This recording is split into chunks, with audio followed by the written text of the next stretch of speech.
អាគីរ៉ាបានប្រើស្គីរបស់គាត់មួយហៅថា Magic Shadow យើងឃើញថាស្គីរបស់គាត់មួយនេះគឺពិតជាខ្លាំងមែនទែនព្រោះថាអាវុធចាក់អាបិសាចនឹងអត់ទាំងម៉ូតផងតែចំណែកស្គីរបស់គាត់មួយនេះបែរជាអាចចាក់ទម្លុះខ្លួនរបស់បិសាចមីណាទ័រនឹងបានទាំងអស់គាត់បានទាញបិសាចគោទម្លាក់ចុះមកខាងក្រោមហើយទីបំផុតថែមទាំងអាចកាត់ក្បាលរបស់វាបានទៀតផងតែបន្តិចក្រោយមកឃើញថាគាត់ក៏ពិបាកគ្រប់គ្រងនឹងស្គីរបស់គាត់មែនទែនហើយគាត់ក៏បានដួលទៅខាងក្រោមផងដែរតែបន្តិចក្រោយមកលោកមេតបសារ៉ានក៏បានមកដល់ខាងក្រោយគាត់ហើយក៏ប្រាប់ថាឲ្យធ្វើចិត្តឲ្យស្ងប់និងតាំងស្មារតីឡើងវិញបន្ទាប់មកអាគីរ៉ាក៏អាចគ្រប់គ្រងថាមពលឬក៏ម៉ាជីកសាដូនោះបានពួកគេមានការសប្បាយចិត្តបន្ទាប់ពីទទួលបានជ័យជំនះហើយសារ៉ានក៏សរសើរទៅអាគីរ៉ាថាពិតជាធ្វើបានល្អមែនទែនបន្ទាប់ពីនឹងមកពួកគេក៏ត្រឡប់មកវិញហើយសារ៉ានក៏សរសើរទៅអាគីរ៉ាម្ដងទៀតដែលជួយអ្នកទាំងអស់គ្នាឲ្យមានជីវិតត្រឡប់មកវិញចំណែកអាគីរ៉ាក៏និយាយថាមិនមែនដោយសារតែគាត់នោះទេក៏ដោយសារតែសារ៉ាននឹងបានចូលរួមជួយផងដែរសារ៉ានផ្ទាល់គាត់ក៏មានការភ្ញាក់ផ្អើលផងដែរដែលអាគីរ៉ាមានស្គីលមួយនេះព្រោះថាវាមាន power ខ្លាំងប៉ុន្តែវាពិបាកគ្រប់គ្រងហើយគាត់ក៏ផ្ដាំថាបើសិនជាអត់ចាំបាច់ទេកុំប្រើ skill មួយនេះឲ្យសោះបន្ទាប់មកសារ៉ានក៏បានយកដាវសាមរ៉ៃមួយឲ្យទៅអាគីរ៉ាផងដែរហើយក៏ប្រាប់ថាវាគឺជាដាវរបស់ Hero អាគីរ៉ាក៏សួរថាបើសិនជាដាវ Hero ហេតុអីបានជាយកឲ្យគាត់ដែលមិនមែនជា Hero ទៅវិញតែសារ៉ានប្រាប់ថាវាស័ក្តិសមនឹងអាគីរ៉ាដែលជាអ្នកប្រើដាវដ៏បរិសុទ្ធមួយនេះគាត់បានលួចវាពីក្នុងរាជវាំងមកហើយជាធម្មតាគ្មាននរណាហ៊ានកាន់វាដាវនោះទេព្រោះថាវាទាញចំណាប់អារម្មណ៍ច្រើនពេកអាគីរ៉ាក៏ព្រមទទួលយកដាវមួយនោះហើយក៏ឃើញវាមានឈ្មោះថា God of Night Blade និងពាក្យជូនពរក្នុងការប្រើប្រាស់វាក្នុងគោលបំណងល្អប៉ុណ្ណោះបន្ទាប់ពីនឹងមកអ្នកទាំងពីរក៏នាំគ្នានិយាយអំពី Hero ដែលត្រូវខើសវិញម្ដងពួកគេក៏សម្គាល់ថាខើសនោះមានថាមពលខ្លាំងដែលធ្វើឲ្យ Hero នឹងមានការឈឺចាប់មែនទែនហើយសារ៉ានក៏និយាយថាស្នាដៃទាំងនេះគ្មាននរណាក្រៅពីប៉នាងនោះទេបន្ទាប់ពីនឹងមកយើងក៏ឃើញប៉នាងកំពុងតែធ្វើពិធីដាក់ខើសដាក់បណ្ដាសាតាមរយៈគ្រីស្តាល់មួយទៅលើស៊ូកាសានឹងឯងពេលនឹងផងដែរអាគីរ៉ាក៏បានចូលមកកាត់គ្រីស្តាល់នឹងដាច់ជាពីរហើយក៏បានយកទុកព្រះនាងក៏សួរថាតើអ្នកគឺជាពីណ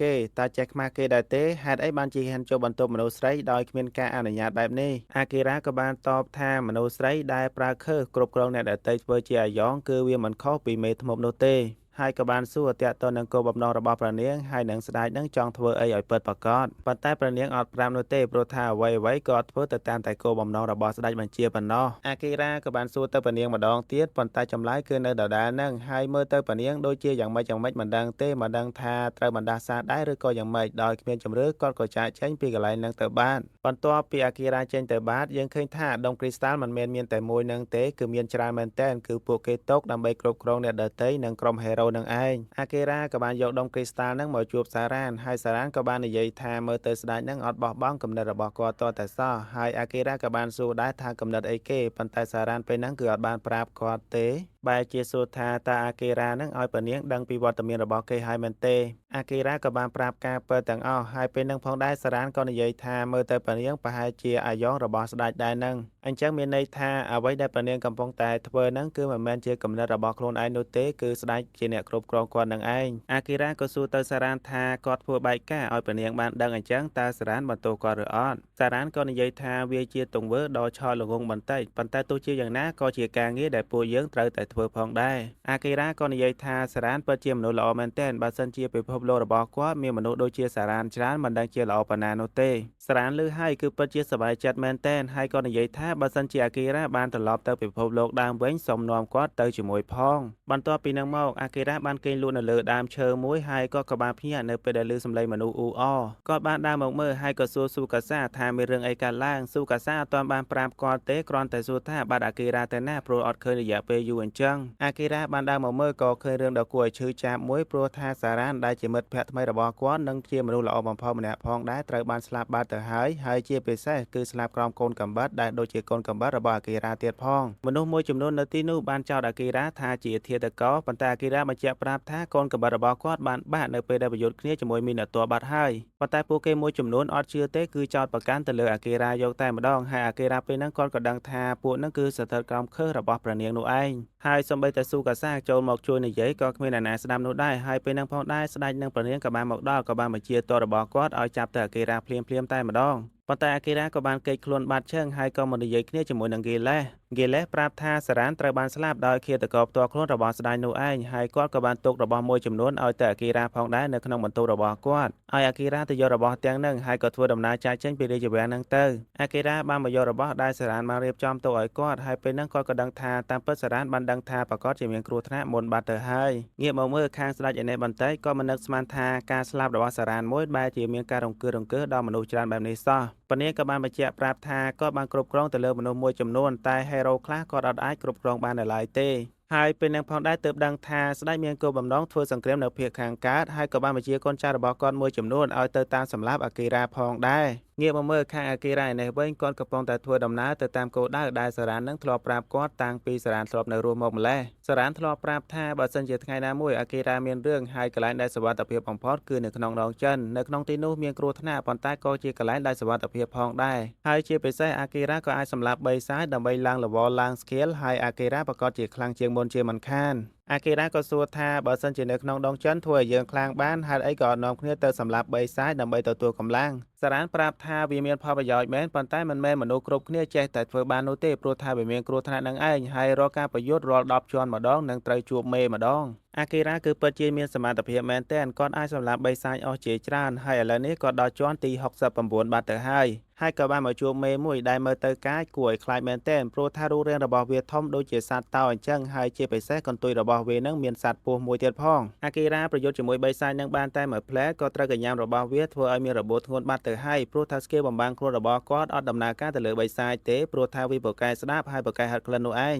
ដោយសារតែរបួសធ្ងន់ពេកគាត់ក៏បង្ខំចិត្តប្រើសាដូម៉ាជីករបស់គាត់ម្ដងទៀតហើយស្គីរបស់គាត់មួយនឹងគឺពិតជាខ្លាំងមែនទែនអាចសម្លាប់សត្វ3សាយនឹងបានយ៉ាងងាយបំផុតប៉ុន្តែបន្ទាប់ពីសម្លាប់ហើយអាគីរ៉ាក៏បានសន្លប់ឈឹងផងដែរប៉ុន្តែយើងឃើញថាស្គីរបស់គាត់នឹងគឺវាដំណើរការអូតូនិយាយទៅគឺវាបិទស្គីសាដូម៉ាជីកនឹងអូតូតែម្ដងថែមទាំងព្យាបាលរបួសម្ចាស់របស់វាទៀតមកមើលខាងក្រុមហេរ៉ូនេះវិញស៊ូកាសាបានបបួលអ្នកទាំងអស់គ្នាទៅតាមរកអាគីរ៉ាហើយក៏ទៅសម្លាប់ស្ដេចបិសាចផងដែរប៉ុន្តែមនុស្សមួយចំនួនក៏បានប្រកែកអត់យល់ស្របទេដោយគិតថាអាគីរ៉ាគឺជាអ្នកសម្លាប់សារ៉ានោះឯងហើយស៊ូកាសាក៏បាននិយាយអីច្រើនដែរព្រោះគាត់ដឹងថាពួកគេត្រូវបណ្ដាសារបស់ប្រនាងដោយសារតែហ្គីលេសនឹងបានប្រាប់ពួកគេអស់ហើយជាលទ្ធផលពួកគេក៏បានចេញមកខាងក្រៅចំនួន7នាក់ដែល7នាក់ហ្នឹងសិតតែអ្នកអត់គ្រប់គ្រងដោយពនាងនោះទេហើយពួកគេក៏មិននឹកស្មានថាពួកគេនឹងអាចចេញមកពីរាជវាំងដោយងាយស្រួលបែបនេះទេព្រោះថាស្ដេចគិតថាពួកគេទៅសម្លាប់បិសាចនោះឯង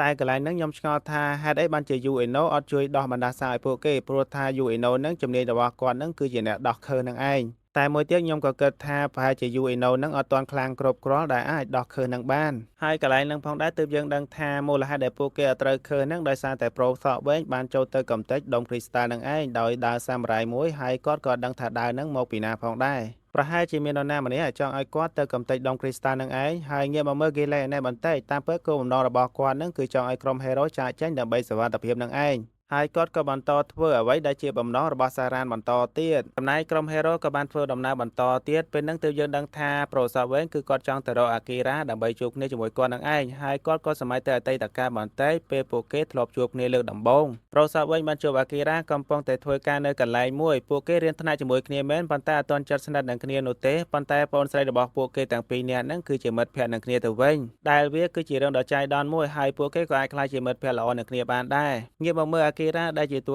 idol របស់ admin នេះវិញគាត់ក៏បានភ្ញាក់ដឹងខ្លួនហើយគាត់ក៏ឆ្ងល់មែនទែនថារបួសរបស់គាត់នឹងបានជាទាំងអស់ហើយជាពិសេសម៉ាណារបស់គាត់នឹងគឺអស់តែបន្តិចប៉ុណ្ណោះគាត់ឃើញថា skill របស់គាត់មួយចំនួននឹងត្រូវបានឡើង level ហើយជាពិសេស Shadow Magic នឹងគឺឡើងដល់ level 5ព្រោះថាមុនពេលដែលសម្លាប់អាមេ3សាយនឹងគឺមានត្រឹមតែ level 3នោះទេអាគីរ៉ាបានសរសេរលេខ75ដែលមានន័យថាគាត់បានមកដល់ជាន់ទី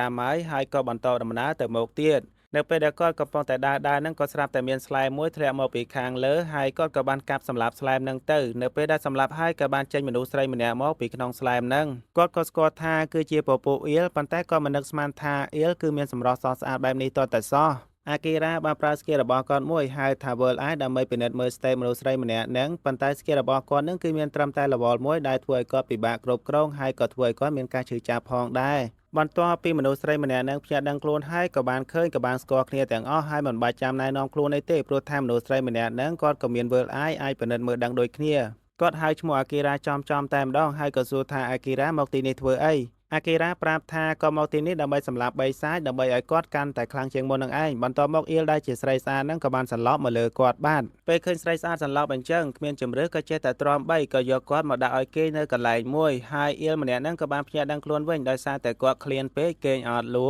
អាគីរ៉ាក៏បានឲ្យទឹកទៅគាត់ផឹកហើយបន្ទាប់មកក៏អង្គុយញ៉ាំបបរជុំគ្នា暑いからフーフーしながら食えで看病に慣れてるだけだគាត់ដឹងថាមុនពេលដែលគាត់សន្លប់ហ្នឹងគឺនៅជាន់ទី75ហើយឥឡូវនេះបែរជាត្រឡប់មកជាន់69ទៅវិញពេលដឹងថាអាគីរ៉ាគឺជាអ្នកបីគាត់ហើយក៏សួរថាតើអាគីរ៉ាមានស្ទាបកន្លែងណាកន្លែងណីអត់ហើយអាគីរ៉ាក៏ប្រាប់ថាគាត់អត់មានធ្វើទេគ្រាន់តែហាត់ប៉ុណ្ណោះអាហ្នឹងខ្ញុំជាអ្នកបន្ថែមបន្ទាប់មកអ្នកទាំងពីរក៏នាំគ្នាគេងបាត់ទៅហើយក្មេងស្រីម្នាក់ហ្នឹងអត់ទាន់គេងលក់នៅឡើយទេហើយក៏គិតថាអត់ដែលមាននរណាធ្វើល្អដាក់គាត់បែបនេះពីមុនមកនោះទេបន្ទាប់ពីហ្នឹងមកនៅព្រឹកឡើងយើងឃើញថាអាគីរ៉ាហ្នឹងមកសម្លាប់បីសាយនៅជាន់ក្រោមទៀតហើយពេលហ្នឹងផងដែរក្មេងស្រីម្នាក់ហ្នឹងក៏បានមកតាមគាត់ហើយអាគីរ៉ាក៏បានប្រាប់ថាហេតុអីបានជាចុះមកតាមគាត់បើសិនជាមានគ្រោះថ្នាក់អីគាត់អត់ជួយគាត់អត់បានជួយការពារអីទេក្មេងស្រីម្នាក់ហ្នឹងក៏និយាយថាមិនបាច់បារម្ភពីគាត់ទេហើយក៏អត់បានចុះមកតាមទេដោយសារតែគាត់ត្រូវមកកន្លែងហ្នឹងដែរបន្ទាប់មកអ្នកទាំងពីរក៏បានមកដល់បន្ទប់មេធំមួយហើយពួកគេក៏បានជួបសត្វនាគមួយក្បាលផងដែរហើយអ្នកទាំងពីរក៏ចាប់ផ្ដើមប្រយុទ្ធជាមួយគ្នាតែម្ដងអាគីរ៉ាប្រើថាមពលបំបានខ្លួនរបស់គាត់ប៉ុន្តែអត់ប្រយោជន៍នោះទេនៅតែបីសាយហ្នឹងវាយគាត់ត្រូវដដែលហ្នឹង